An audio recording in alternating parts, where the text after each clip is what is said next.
Rip Van Winkle. This is the story that I, Amu, has brought for you on Amu and You.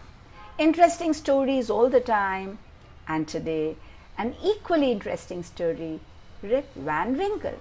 Rip Van Winkle was a half-witted man who lived in a small village in North America. He was a simple, loving, kind man who loved telling stories of all kinds, of ghosts, kings, queens, stories of brave deeds and morals.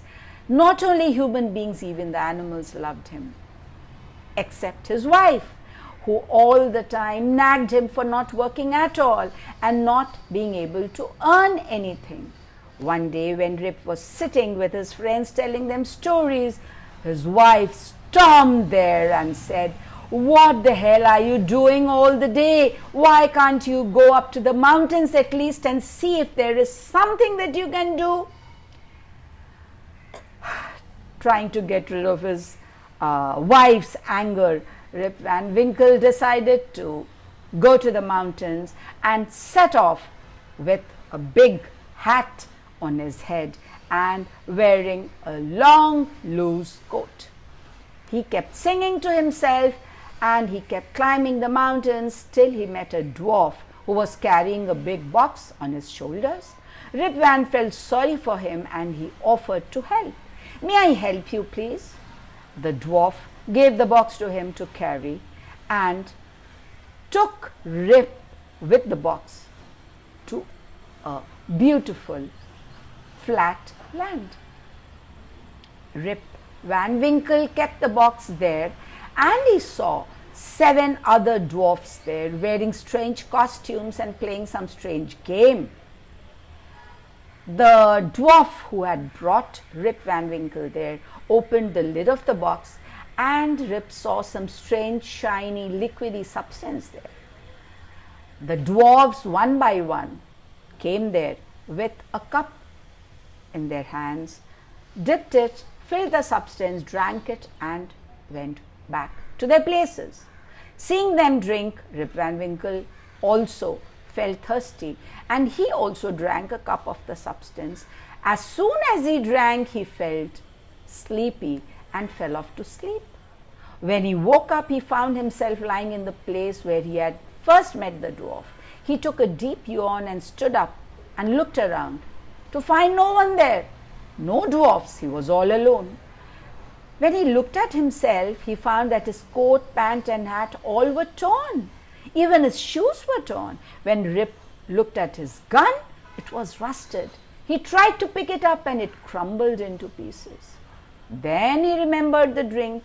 Something would have been in the drink. I went off to sleep and now my wife and daughter would be worrying about me. He slowly began his way down the mountain and walked towards his village.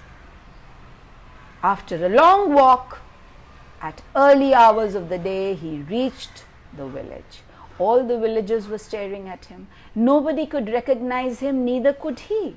Everything was strange to him. There were so many changes in the villages. There were many new buildings. Agricultural lands were changed into lanes and new shops had popped up.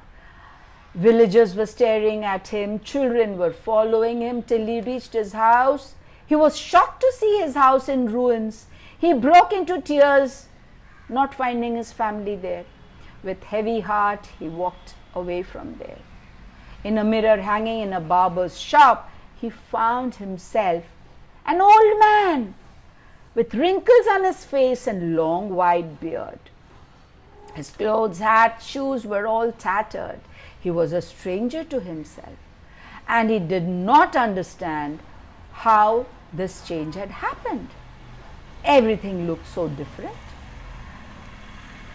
Immediately, he recognized an old man who was walking there. "Sam!" Sam looked so old. "Why, Sam, what has happened to you?" "Rip Van Winkle? Oh my God, after 20 years? 20 years? Of course. Where were you? Where's my family? Your wife died just 2 years back." looking for you all these years." "What? She's dead?" cried Rip Van Winkle. "And where's my daughter?" "She's married and living with her family in the nearby village." Now Rip Van Winkle really did not know what to do.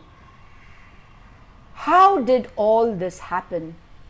He remembered having that drink and realized that it would be a magic potion. He went to that address where his daughter stayed and inquired about the daughter.